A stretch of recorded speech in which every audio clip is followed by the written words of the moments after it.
Mga kapatid, all of us are broken people. Nangyayari po sa atin yan because we live in an imperfect world.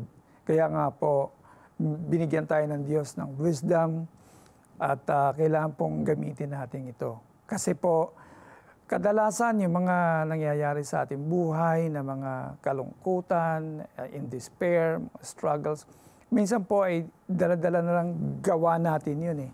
So, we are reaping the consequences of the wrong decisions we make. Kaya nga po, dapat umasa tayo sa Panginoon.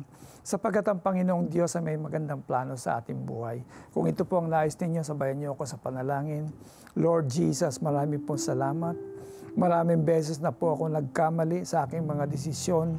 Hinalap ko ang kaligayahan sa mga tao, Panginoon, sa material na bagay at sa kung saan pa. Ngunit Panginoon, Ikaw lamang ang nangangako ng tunay na kaligtasan, Panginoon. At Lord God, ako po ay nagsisisi sa lahat ng aking mga kasalanan at sa mga konsekwensya ng aking mga maling desisyon. Mula ngayon, Panginoon, ako'y magtitiwala sa inyo. Lord, binubuksan ko ang aking puso at tinatanggap kita bilang aking Panginoon at tagapagligtas. Susundin ko po ang kalooban mo para sa akin. Ako po ay maglilingkod sa iyo, Panginoon. At kakalimutan ko na po ang gawang makasama. Kakalimutan ko na po ang pagiging masunurin sa mundo na nagdulot lamang ng pigati, pait at sama ng loob.